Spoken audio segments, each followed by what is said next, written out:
Merci pour la fleur en termes de présentation, hein, vous m'avez fait rougir. Et je tiens tout d'abord à vous remercier pour l'invitation. Il se trouve que je vous ai dit hier que l'activité des jeunes dans une université elle a de l'importance. Elle a de l'importance pour les étudiants, mais elle a aussi de l'importance pour la société. Parce que quelque part, vous êtes ceux qui véhiculent, hein, vous êtes un pont, mais un pont très très solide. Hein. Il n'y a pas que le partenariat, il n'y a pas que les projets de recherche qui font les ponts de l'université vers l'extérieur, mais c'est surtout votre activité, votre énergie. Et je pense que ce genre-là donc d'événements, ce genre-là donc de fêtes, hein, permet à des laboratoires comme le mien d'exposer les travaux qu'ils font. Et pas seulement pour aller publier, parce que la publication c'est un truc, un produit interne au laboratoire qui peut être lu seulement que par des experts, mais là ça va nous permettre un petit peu de vulgariser ce que nous faisons et peut-être de trouver des énergies parmi vous pour rejoindre le laboratoire. Alors avant donc d'entamer le vif du sujet, je voulais tout simplement vous parler d'un exemple, d'un projet structurant que nous sommes en train de mener maintenant depuis 2008. Comment qu'il a monté, hein, comment que la sauce a monté, pour qu'il devienne un projet de partenariat, pas seulement entre deux universités, une université française et une université algérienne, mais il commence à monter sur tout le Maghreb, mais en plus avec une université française et une université canadienne. Donc j'explique, et on est en train même de faire de la prospection au niveau donc de quelques universités d'Espagne. Pour quelle raison? Parce que tout simplement nous sommes en train de vivre dans une mer qui est presque fermée, qui est la Méditerranée, hein. Elle a une extension comme ça vers la mer Noire, et sur toute la Méditerranée, il y a à peu près 602 millions de personnes qui vivent donc autour de ce petit bassin. Il devient un petit bassin parce que dans les anciens temps, l'essentiel des civilisations que connaît la planète Terre sont nées autour de la Méditerranée. Donc l'essentiel de l'activité humaine s'est fait autour de la Méditerranée. Donc on essaie de comprendre quels sont les mécanismes de cette activité et quels sont leurs impacts de toutes ces activités, évidemment, sur la Méditerranée. Donc notre travail à nous, pour voir ces impacts-là, c'est qu'on s'intéresse surtout à nous. Pourquoi? Parce que toutes les civilisations, on ne va pas raconter l'histoire des civilisations, mais l'histoire des civilisations sont extrêmement dépendantes de quoi? De la ressource en eau. Et évidemment, si vous regardez comment que les choses sont faites, eh ben, l'essentiel de l'activité en eau ou de la ressource en eau, elle se résume tout simplement à des activités qui se tournent dans un bassin versant. Je vais, au fur et à mesure d'avancer donc dans mon exposé, de vous délimiter les bassins versants que nous sommes en train d'étudier, les bassins versants des autres pays, comment qu'on les compare, et surtout, regardez quel est l'apport en termes d'activité, soit en termes de débit solide et en débit liquide, qu'est-ce qu'on ramène à la Méditerranée. Voilà, donc, donc je laisse tout d'abord les choses se faire. Donc, alors, cette activité se fait essentiellement, donc, elle a commencé par l'initiative, donc, de l'université de Béjaïa. On laisse la diplomatie.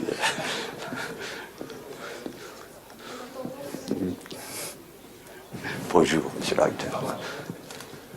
Merci. Alors, donc, l'essentiel donc, de ce projet, ça a commencé par des initiatives de personnes. Donc, et je vais vous dire quelle est la personne qui a commencé l'initiative. C'est un de nos ingénieurs, donc, qui a eu l'honneur donc d'être accepté dans une université française. Plus exactement, c'est l'université de Haute-Normandie, l'université de Rouen. Donc, il a fait les démarches que font tous les jeunes. Et il se trouve donc, il a fait un petit travail sur l'analyse des eaux de surface, hein, du bassin versant de la Souba. Le sujet a intéressé donc un laboratoire que je vais présenter tout à l'heure. Et le contact a commencé via l'étudiant, donc qui a mis un contact à l'université de Béjaïa. On a commencé par un projet. Alors ça c'est ceux qui sont en cours, on va commencer par les achever. On a commencé par un projet Tassili, hein, vous savez ce que c'est que les projets Tassili, c'est un projet de partenariat qui met entre deux universités, donc entre l'université de Haute-Normandie et l'université de Béjaïa.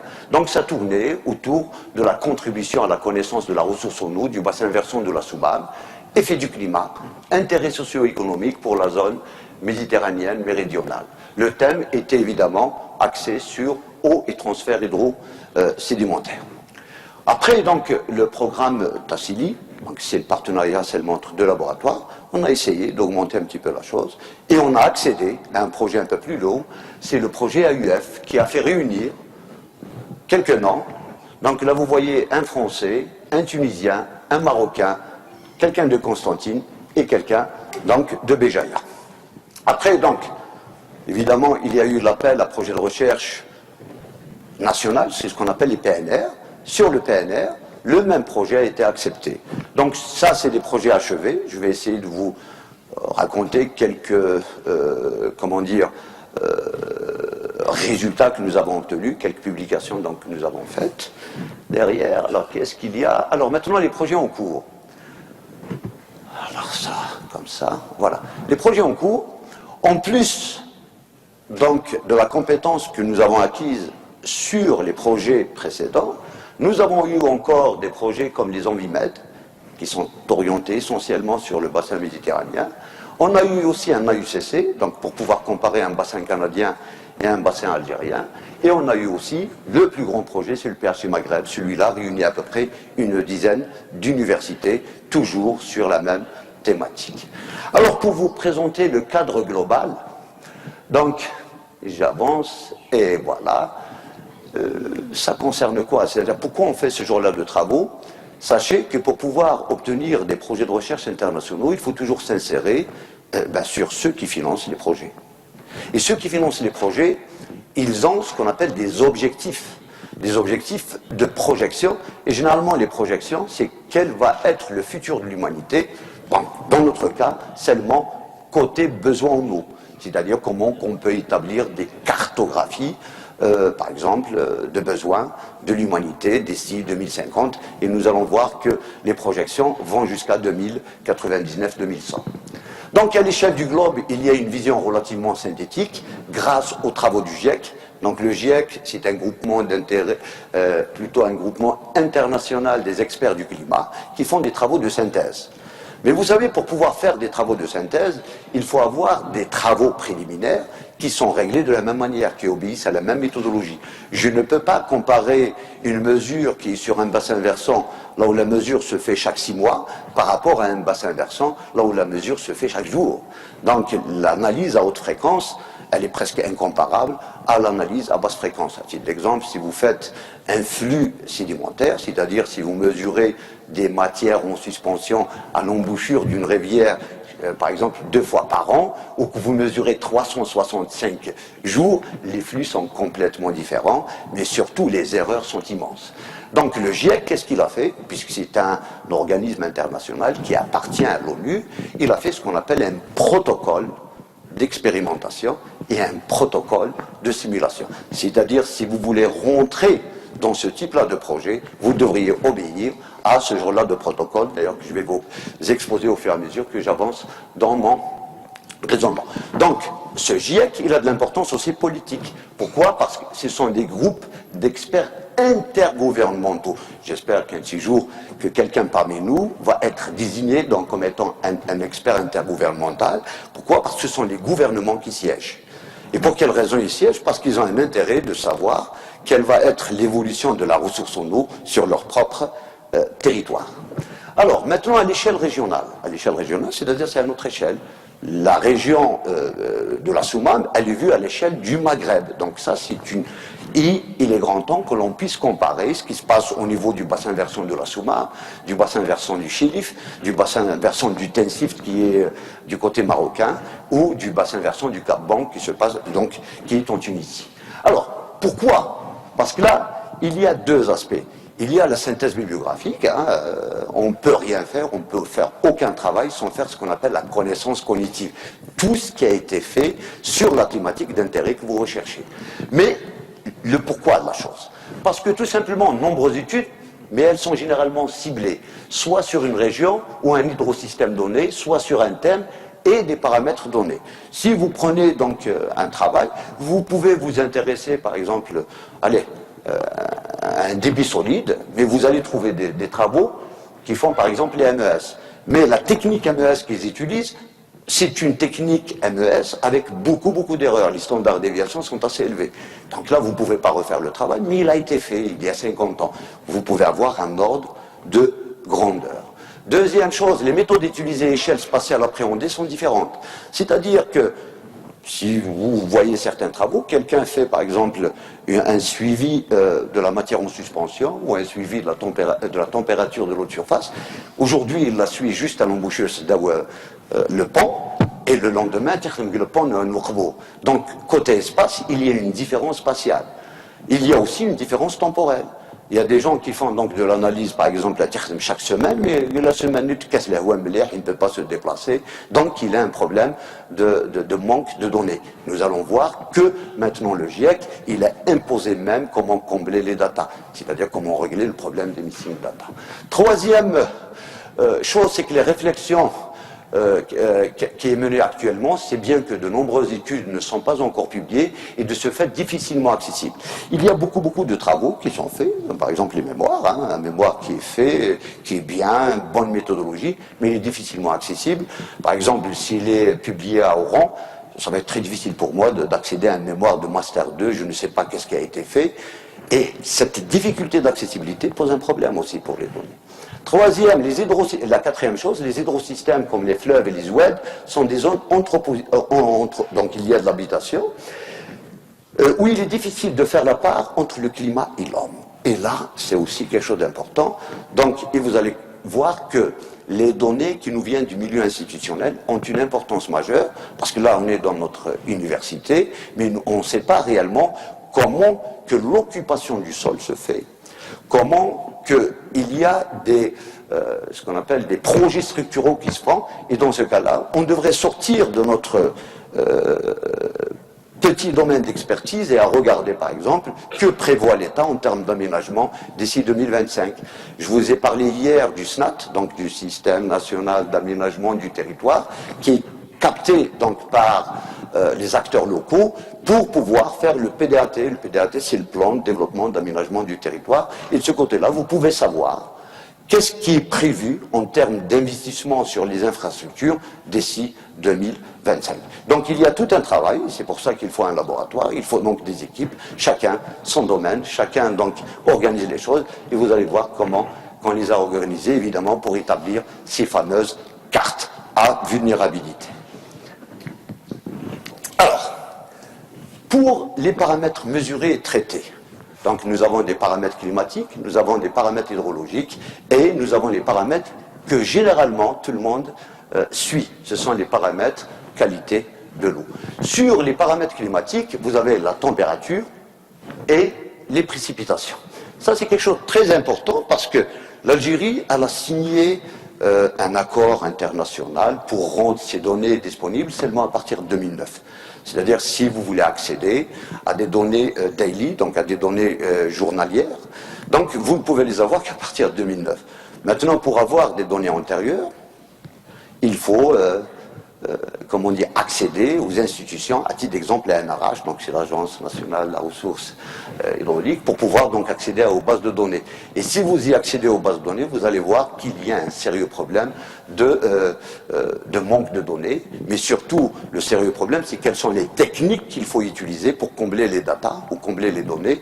Et vous allez voir aussi que pour combler les données, l'état de l'art, qu'est-ce qu'il a dit, quand vous avez des techniques, plutôt des données inférieures à 5%, entre 5 et 10% ou supérieures à 15%, les techniques mathématiques pour combler les données sont extrêmement différentes. Donc c'est un travail qui est mené, et je pense que tout à l'heure, M. Hardim va vous exposer donc ce travail sur comment combler les données.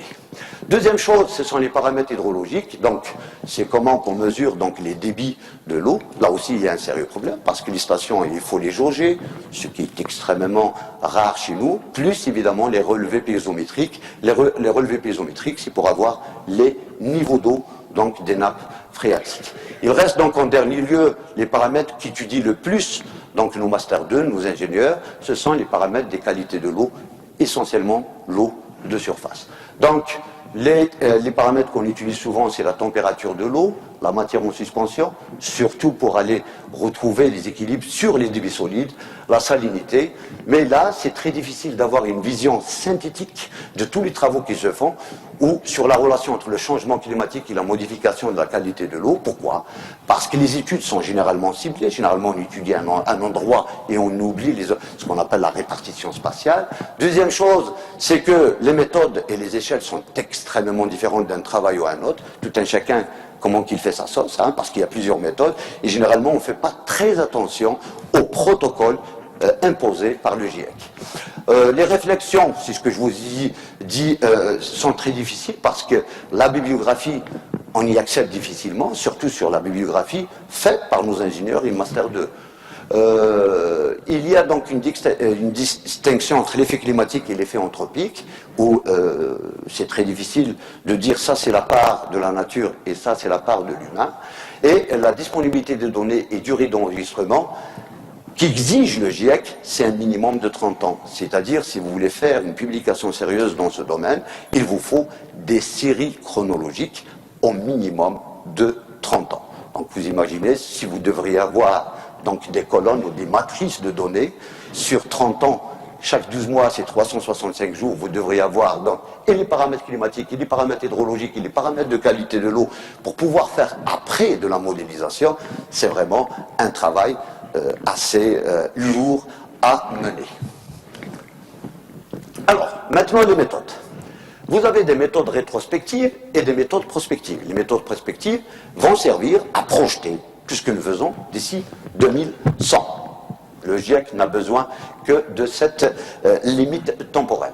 Maintenant, pour les méthodes rétrospectives, elles se basent essentiellement sur les données existantes. Donc vous avez, c'est le traitement des enregistrements historiques. Et évidemment, pourquoi on les traite? Eh bien, on fait tout ça pour voir est-ce qu'il y a des ruptures de cycle. Parce que quand on observe le climat tel que nous le connaissons, c'est quelque chose de très simple. Quand vous parlez avec votre grand-père, il va vous dire ça, en termes de traitement de données, c'est de regarder est-ce que la cyclicité des saisons est continue ou tout simplement est-ce qu'il y a une rupture. Et s'il y a une rupture de cyclicité de la saison, nous cherchons à comprendre pour quelle raison. Parce que nous savons qu'il y a certains indices, comme le indice NAO, l'oscillation nord-atlantique, ont de l'influence sur le climat planétaire. Donc on va se poser la question, est-ce que le climat local, ou le climat, alors quand je dis le climat local, c'est le climat du bassin versant de la Souma, ou le climat régional, c'est-à-dire le climat au niveau de tout le Maghreb, est influencé tout simplement par le climat planétaire, surtout par le phénomène NAO, ou évidemment d'autres phénomènes. Voilà donc ce qu'on recherche sur les méthodes rétrospectives, et après nous allons voir que sur les méthodes prospectives, il y a d'autres scénarios donc, qui sont imposés par le GIEC, donc des données à acquérir pour pouvoir donc projeter quels sont ou quels vont être nos besoins en ressources en eau d'ici 2100. Donc en plus de la rétrospective, il y a de la prospective, et voilà tous les scénarios que donc impose le GIEC pour pouvoir évidemment mener les travaux. Alors, les méthodes prospectives.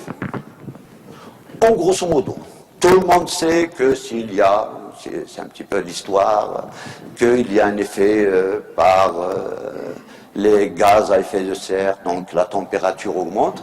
Je vais essayer de vous faire une sorte d'un état de l'art, une sorte d'un petit balayage sur la température, sur la pluvio, sur la salinité, sur le niveau d'eau des mers, hein, c'est-à-dire réellement qu'est-ce qu'elle donne la mesure et que donne la modélisation. Est-ce que la mesure est collée à la modélisation? Et si elle est collée à la modélisation, de combien la modélisation est erronée? Donc là vous avez l'émission de gaz à effet de serre et aérosols dans l'atmosphère, donc provoque les applications, par les applications dans les modèles de circulation atmosphérique et par les applications dans les modèles hydrologiques. Donc vous avez soit au niveau du climat, soit au niveau de l'eau. Mais ce genre-là d'approche, il a des inconvénients. Pour quelle raison? Les chiffres, ils sont à prendre avec beaucoup de précautions. Hein. Il y a on parle bien des climato-sceptiques, des gens qui ne croient pas, tout simplement, que la planète est en train de se chauffer, ou il y a des gens qui disent que la planète est en train de se refroidir. Et Ce qui est important là, c'est de retenir les tendances. Parce qu'un modèle ne vous donne pas une certitude, mais il vous donne une tendance. Est-ce que c'est une tendance à l'élévation ou une tendance à la baisse? Alors, nous allons commencer par l'échelle globale. Après, on va zoomer sur la Méditerranée. Après, on va rentrer sur le territoire maghrébin. Alors, à l'échelle globale, la tendance de la mesure montre qu'il y a une augmentation de la température, que ce soit par la mesure ou tout simplement par les approches de la mesure satellitaire. Alors, la modélisation, maintenant, ça c'est les modèles. Tout à l'heure, on s'est arrêté vers 2000. Ça c'est la mesure. Par contre, ça c'est les modèles. Les modèles prévoient que d'ici 2100, selon le modèle, il va y avoir entre 2,5 jusqu'à 5 degrés Celsius d'augmentation de température. C'est-à-dire du simple au double. Donc, c'est pour ça que je vous ai dit tout à l'heure, les modèles, il faut toujours les prendre avec des pincettes, c'est pas forcément qu'ils disent vrai. Mais il y a une chose de sûre, c'est que tous les modèles prévoient une tendance à l'élévation, évidemment, selon les données rétrospectives que je vous ai présentées au départ. Alors, une petite synthèse, à l'échelle du globe, il y a une augmentation des précipitations moyennes de 3%. Il y a une augmentation de la température atmosphérique, qui dit donc pluvio qui augmente, température qui augmente, automatiquement l'évaporation augmente. Plus le temps de résidence moyen de la vapeur d'eau dans l'atmosphère, plus il y a une sursaturation, donc une augmentation des précipitations. Il y a une disparité spatiale, c'est-à-dire il y a une intensification de ces précipitations dans les régions de haute latitude et équatoriale, et il y a une stagnation ou ralentissement au niveau des zones tropicales et méditerranéennes. Et ça en termes d'observation de synthèse. Nous allons voir ce qui va se passer, ce qui se passe au niveau du bassin versant de la Soumane. À l'échelle de l'Europe, donc il y a un dipôle. Je vous parle là du NAO, là vous avez l'indice NAO, là vous avez une phase positive, ce que vous voyez en rouge, et une phase négative. Celle-là, elle a de l'importance quand on fait des études de corrélation entre les données de pluvio et les données de température que nous avons avec la phase positive et la phase négative de la NAO, et on va dire, est-ce qu'il y a une corrélation ou un inversement de corrélation par rapport à l'indice NAO. Ça a de l'importance parce qu'il conditionne l'humidité et la sécheresse. Alors, ça, c'est les anomalies de précipitation. En termes de synthèse, c'est qu'il y a une augmentation des précipitations moyennes mondiales. Il y a une disparité spatiale, c'est-à-dire que ça ne se passe pas de la même manière à l'échelle de la planète. Il y a une augmentation des précipitations dans les zones équatoriales, c'est ce que je vous ai dit tout à l'heure, et une diminution dans les zones méditerranéennes, tropicales, sèches et équatoriales. Alors ça, c'est la chose qu'on a observée, donc par satellite, sur la fonte des calottes glaciaires. À titre d'exemple, donc il y a un bilan très négatif de 1979 à 2005. Au niveau donc du Groenland, il y a une fonte d'une surface qui est équivalente au 10e de la surface de l'Algérie. Et là, vous avez, au cours des 30 dernières années, la banquise arctique, elle a été réduite presque de un quart de la surface de l'Algérie. Ça, c'est pour que vous ayez donc un ordre de grandeur. Donc, à partir des années 20, on a augmenté, qu'il y ait une augmentation, évidemment, s'il y a beaucoup de pluviaux, il va y avoir une augmentation des débits des fleuves. Donc, on a vu qu'il y a une augmentation sur tous les continents, avec évidemment une disparité spatiale. Je ne vais pas y aller dans trop de détails. Alors, à l'échelle globale, en moyenne simulation, ça c'est la simulation, les débits des fleuves vont augmenter de 4% pour chaque augmentation de 1 degré Celsius. Cependant, nombreuses disparités, toujours, ça dépend là où vous êtes, et néanmoins, ces grandes règles connaissent des exceptions régionales. Par exemple, en Angleterre, il y a une augmentation des débits moyens dans le nord, alors qu'il y a une diminution au niveau d'Angleterre sud. Alors là, les anomalies de débit dans le monde entre 2025 et la période 71-98, toujours les mêmes observations, c'est-à-dire qu'il y a sur les tendances une concordance entre ce que nous observons et ce que nous simulons.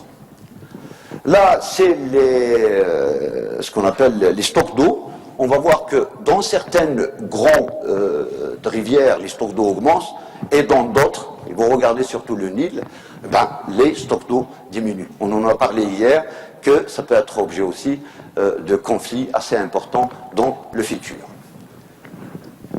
Alors, là aussi, c'est le niveau d'eau, le niveau de la mer. En termes de tendance, les niveaux d'eau augmentent partout, c'est-à-dire le niveau de la mer. Ben, s'il y a une augmentation, il y a eu des simulations, je vais y avancer un peu plus tard, ça c'est la disparité spatiale. Alors, regardez en termes de simulation, on prévoit que ça va augmenter entre 20 cm jusqu'à peu près 80 cm. Des gens ont fait des simulations sur un pays comme l'Égypte. Regardez, ça c'est l'Égypte actuellement. Donc, alors, est-ce que ça fonctionne? Voilà, je devrais faire ça. Voilà, ça c'est l'Égypte actuellement. Ça c'est Port Saïd. Hein. Pour prendre la voiture et, comment dire, traverser pour aller prendre le bateau et aller à Al-Hijj. Hein. Mais regardez, là, vous avez à peu près 5 millions d'Égyptiens qui vivent sur cette partie d'Égypte. S'il va y avoir une élévation d'eau de mer d'à peu près, alors là, de 50 cm, comme prévoient les rapports GIEC, regardez, toute cette bande va être submergée. C'est-à-dire qu'il va y avoir un déplacement de population terrible. Mais la simulation la plus catastrophique, c'est quand il y a une élévation de 1,5 mètre, presque toute une partie de l'Égypte, de ce côté-là, jusqu'à Mansoura, va être tout simplement submergée. Donc là, c'est le scénario catastrophe. Alors, évidemment, en plus de cette augmentation du volume de l'eau de mer, il y a aussi l'augmentation de la température de la mer. Donc, toutes les mesures montrent qu'il y a eu une augmentation. Alors, augmentation du volume, augmentation de la température, vous avez un autre phénomène qui se déroule, c'est la solubilité du CO2. Parce qu'on a dit tout à l'heure, alors ça c'est l'exemple de la Loire, qu'on a dit tout à l'heure que cet effet de température, peut-être il est dû, et ça a été démontré dans plusieurs travaux, c'est dû tout simplement à des gaz à effet de serre. Et évidemment, tous les dosages dans le milieu atmosphérique montrent une augmentation de la concentration en CO2. S'il y a effectivement une augmentation de la concentration en CO2, eh bien, qu'est-ce qui va se passer? C'est que ce CO2, il est soluble dans l'eau. Et s'il est soluble dans l'eau, il se transforme en carbonate, donc il est responsable de l'acidification des eaux de mer. C'est-à-dire que les eaux de mer ont tendance à faire baisser le pH de l'eau. Et évidemment, ça a des conséquences même sur la vie maritime. Pourquoi? Vous savez, parce que dans la vie maritime, il y a beaucoup d'êtres vivants qui ont comme carapace du calcaire, et le calcaire se dissout à pH acide, donc il va y avoir des conséquences sur toute la chaîne trophique maritime. Alors, maintenant on a fini l'échelle globale, l'échelle planétaire, on va rentrer à l'échelle de la Méditerranée. Alors, l'échelle de la Méditerranée, diminution moyenne annuelle des précipitations de 5 à 35%. Ça dépend, est-ce que vous êtes sur la rive nord ou sur la rive sud. Donc, augmentation moyenne annuelle de la température entre 3 degrés Celsius et 4,8 degrés Celsius. Les variations moyennes de température et de précipitation entre 61-80 et 2081-2100, ça c'est de la simulation, tirée de 21 modèles climatiques mondiaux. C'est-à-dire, vous avez un état d'art qui a été présenté par le plan bleu, évidemment, qui est tiré par le GIEC, ou le rapport GIEC. Il y a un dernier, celui-là je vous ai montré l'avant-dernier. Donc, voilà aussi la disparité. Elle est spatiale, c'est-à-dire ce qui se passe au nord, ce n'est pas à copier-coller sur ce qui se passe au sud, il y a une variabilité, mais les tendances sont les mêmes.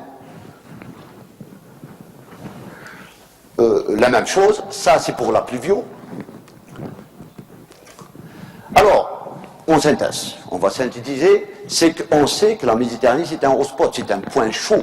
C'est un point chaud du climat, pourquoi? Parce qu'il y a une augmentation de la température et une diminution de la précipitation. Mais la Méditerranée, c'est une exception. Il y a un impact plutôt anthropique assez important. Nous sommes à 600 millions pendant presque 6 mois de l'année, et nous sommes à plus d'1 milliard. Parce que la Méditerranée aussi, c'est la mer la plus touristique au monde. Et dans ce cas-là, il va y avoir sur l'agriculture, sur l'industrialisation et sur l'urbanisation, des stress assez importants. Et dans ce cas-là, actuellement, la pression très forte sur la ressource en eau, diminution des quantités et dégradation de la qualité. La demande en eau a doublé dans la deuxième moitié du XXe siècle. Vous avez 20 millions de personnes qui n'ont pas à l'eau potable, 47 millions de personnes pas d'accès à un système d'assainissement, et vous avez de nombreux cours pollués par rejets domestiques, industriels, non épurés. Donc, la statistique actuelle, quand même, elle fait un petit peu peur.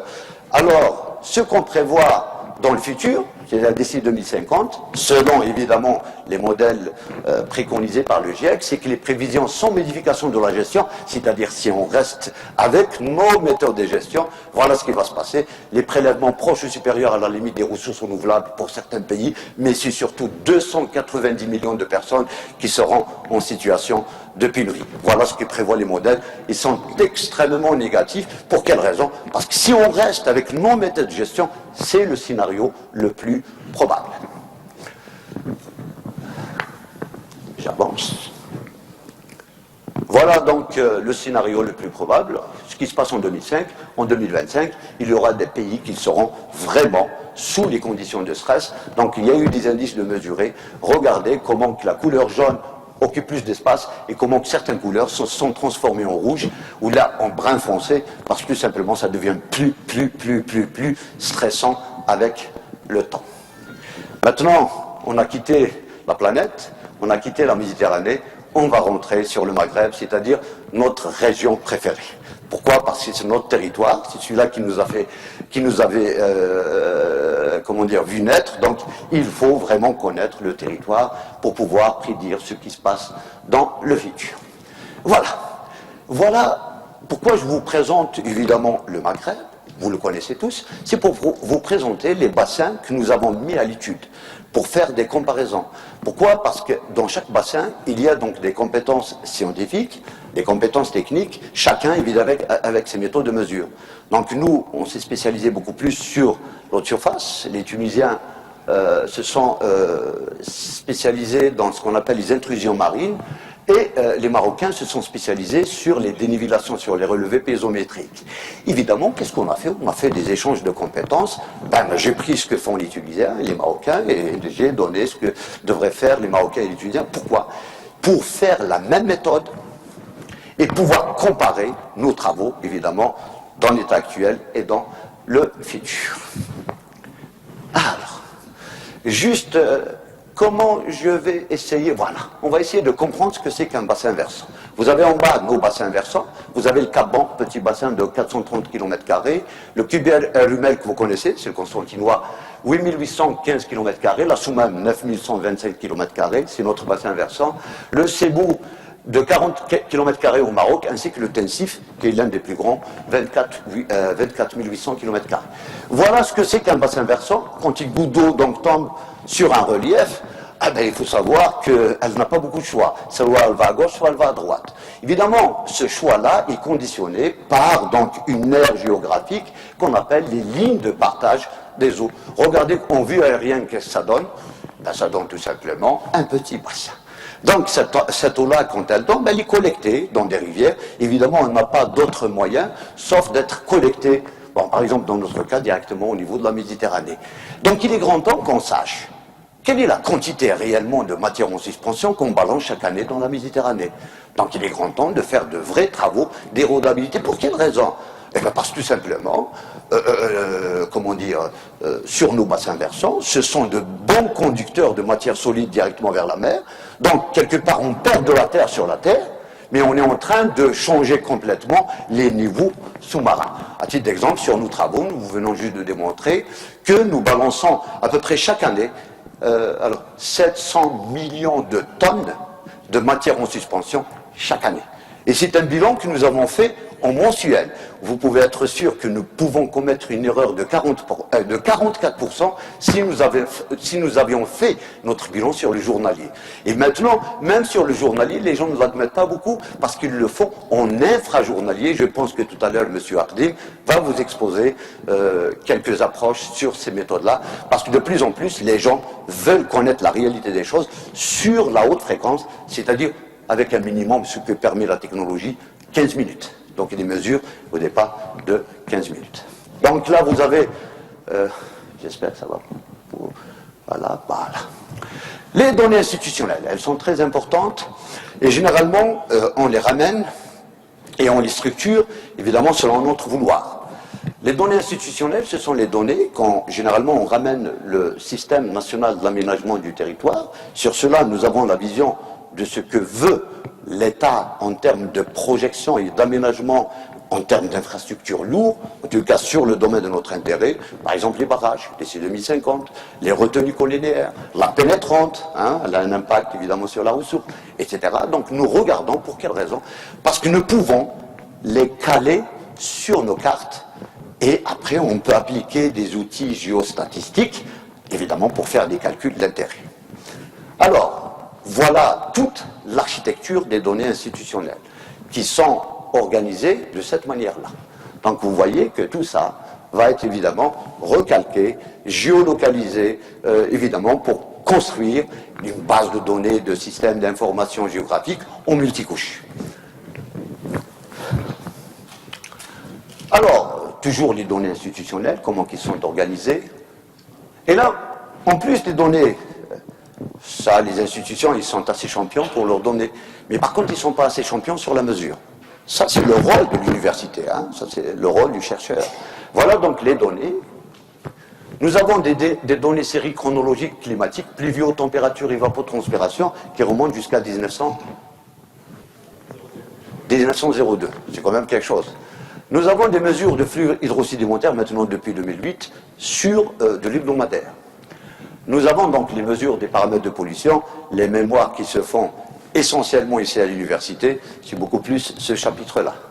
Nous avons quand même des cartographies assez résolutives, le MNT qui est à 2 mètres ou 3 mètres, je ne me rappelle plus, ainsi que nous avons tout ce qu'il faut comme base en termes donc de relevé topo ou d'imagerie satellitaire. Et nous avons les données, évidemment, qui sont soit publiées ou qu'on ramène des institutions partenaires, comme ceux de l'ANRH.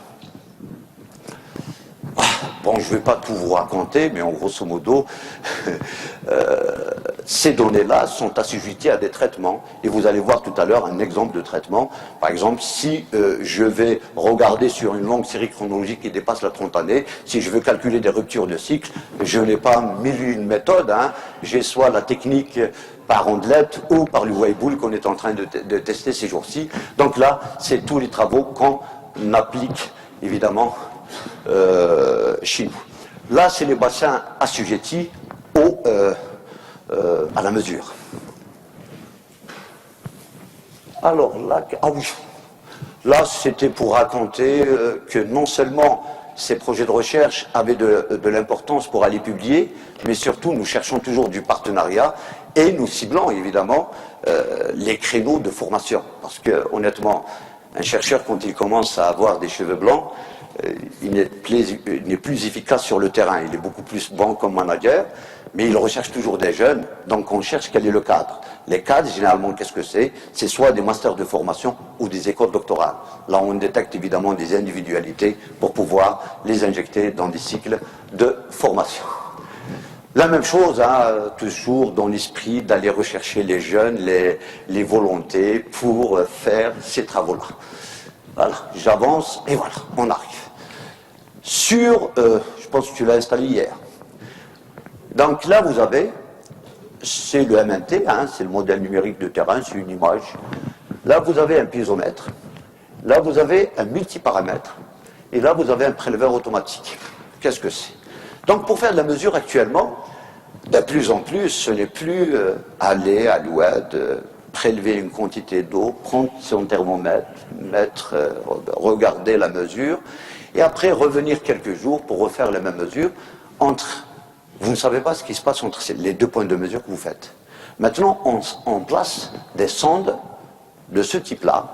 Vous avez une sonde qui mesure 5 paramètres chaque 15 minutes. Alors on va voir. Et vous mesurez le niveau d'eau, donc vous pouvez déterminer le débit, le pH, la conductivité, la matière en suspension et l'oxygène dissous. Ce sont les paramètres les plus importants sur la qualité des eaux de surface. Évidemment, la même chose se fait sur les eaux de nappe. Là, vous avez des piézomètres numériques qui vous mesurent aussi et le niveau d'eau, température et conductivité. Et ça vous le fait aussi chaque 15 minutes, si vous voulez le régler en 15 minutes. D'accord? Donc, vous avez des données à haute fréquence. Et ça a de l'importance quand vous faites des bilans, parce que les bilans-là, Si vous faites des erreurs, c'est sur 15 minutes et non pas sur des semaines. Voilà donc les logiciels qu'on utilise, c'est tout le monde qui connaît. Vous avez le SafeGIS qui est un très bon archiveur de bases de données cartographiques, et vous avez le plus célèbre des logiciels, c'est le SIG ou l'ArcView, hein, l'ArcGIS, pardon. Voilà quelques cartes. Je pense que tout à l'heure, il va vous exposer certaines choses. Dans quelques cartes, là on met le nombre d'habitants, là on met l'occupation de sol. Voilà donc les cartes. Et voilà une carte que nous venons juste de réaliser. C'est celle-là qui a une importance majeure. Celle-là, elle n'existe pas encore.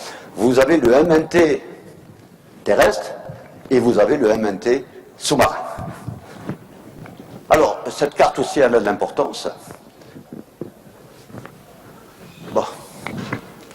Cette carte, elle a de l'importance, c'est la carte de l'occupation de sol, par végétation, donc par culture. D'accord? Donc, vous avez aussi une autre carte. Ça, c'est les travaux de... Je pense que tu vas en parler tout à l'heure. Mais évidemment, c'est un bassin qui est subdivision en sous-bassin. Étudier tout le bassin en même temps, c'est un petit peu difficile. Donc, c'est mieux de l'utiliser en sous-bassin. Comme ça, chaque doctorant a un sous-bassin à traiter. Donc, vous voyez le nombre de sujets que j'aurais besoin si vous êtes intéressé. Donc, là, il y a un travail par sous-bassin. Donc, toujours dans la même chose, hein, ça c'est comment on tire les caractéristiques du bassin. Donc, tout ça se fait par de l'informatique. Là, quelques traitements de données sur les températures par rapport aux bases de données. Regardez qu'il y a donc une évolution des températures sur l'année, soit des températures moyennes annuelles, soit des températures maximales annuelles. Mais ceci n'empêche pas, dans tous les cas, on observe une rupture là. Une rupture là. Si vous regardez, parce que c'est un petit peu flou, mais ça se passe vers les années 80. Pour quelle raison? Je pense que tout à l'heure, toi, tu vas l'expliquer par l'analyse par ondelette. Pour quelle raison? Parce qu'à l'échelle planétaire, les gens ont observé qu'il y a un phénomène d'inversement de l'indice NAO qui a eu un impact directement sur notre climat. Bon, c'est ce qu'on a vu via la température, mais ce n'est pas un élément assez suffisant pour le dire. C'est pour ça que M. Hardim a pris un magistère que sur ça. Donc il retraite ces données, évidemment, avec des chronologies beaucoup plus importantes, avec la méthode ondelette, pour regarder est-ce que la rupture de cycle s'est faite réellement vers ces années. Donc il faut le prouver autrement, c'est-à-dire les données telles quelles, ce n'est qu'une approche à tendance. J'avance. La même chose, hein, on observe des nuits plus chaudes en été, des journées plus caniculaires. Alors, ça, c'est une image assez intéressante à regarder. Ça s'est passé, donc, ça, c'est l'image satellitaire, pardon, je reviens en arrière. Voilà, reviens en arrière. Et voilà, voilà. Voilà, donc là, c'est l'effet cumulé des précipitations, d'accord, entre le 3 septembre et le 2 octobre 2009. C'est-à-dire que la pluviométrie en 2009, ici en Toluca, en Algérie, 90% de la pluie qu'on a eue en 2009, et bien tout simplement on l'a eu en quelques jours. On l'a eu entre le 3 septembre et le 2 octobre. Je dis bien 90%. Ça veut dire qu'on a eu de la forte pluvio sur une période très courte. Et ça veut dire que les transports sédimentaires sont assez importants quand vous avez, alors en termes maintenant, vous avez moins de jours de pluie, mais plus de jours d'orage. Donc le transport est beaucoup plus grand, et plus de jours d'orage, surtout quand est-ce qu'en été. Donc les écoulements sont plus ravageurs. Alors ça, c'est ce qu'observent nos amis dans Naples Haouez, donc c'est au niveau du Maroc. Ben, tout simplement, toutes les observations, eux, le Maroc est un pays donc, qui exporte de l'agricole, leurs bassins, ils ont des diminutions allant jusqu'à les rabattements de nappes, pardon, oui, je fais ça comme ça, ils ont, ça, je reviens en arrière, puis des fois, la technologie va plus vite que notre pensée, voilà, en arrière, voilà. Ils ont eu des rabattements de nappes allant jusqu'à 40 mètres. C'est quand même assez important en termes de rabattement. Pour pouvoir régénérer 40 mètres, ça demande beaucoup de temps et beaucoup de pluvieux. Alors, nos amis tunisiens, qu'est-ce qu'ils observent? Ils ont observé sur le Cap Bon, qui est un bassin très agricole, ils ont observé des problèmes d'entrée, regardez, entre cette année et cette année, d'entrée de la salinité qui est assez importante et qui fait des baisses de niveau piézométrique de 0,5 à 1 mètre par an, ce qui est quand même assez important, mais qui était responsable, ils ont corrélé qu'il y a eu une augmentation donc, de la conductivité, de la salinisation, de la salinité presque de 7 grammes par litre. Vous savez, chez nous, au bassin de la Soumam, juste en haut à côté d'Akbou, quand la salinité est 2 grammes par litre, c'est la catastrophe pour les industriels. Juste pour que vous sachiez, Soumam et Danone réunis, les deux, font jusqu'à 30 millions de pots de yaourt jour. Pour pouvoir produire 4 pots de yaourt, il vous faut au moins 4 litres d'eau. Faites les calculs et vous allez connaître un petit peu la pression sur la ressource. Je vais finir évidemment par la mesure avec ce que nous faisons juste au niveau de l'embouchure. Hein, tout le monde connaît cet endroit. Donc c'est juste à la sortie, c'est le pont de la Soumam. Donc on a suivi pendant une année 1, 2, 3, 4 points, donc sur tout le tronçon. D'accord? Et on a suivi tout simplement les MES. Évidemment avec la conductivité, avec la salinité, le débit sur une année. Et donc là, ça nous a donné ce genre-là de courbe. Vous avez donc la pluvio qui est en haut, et vous avez la conductivité, vous avez donc la conductivité, les matières en suspension, comment qu'ils évoluent. Évidemment, à partir de ça, on a calculé quels sont les bilans de transport solide au niveau du bassin de la Soumam, je vous ai dit, qui était presque de 700 millions de tonnes par an. Je pense que je vais m'arrêter là, je vous remercie de m'avoir écouté. Donc, on remercie beaucoup.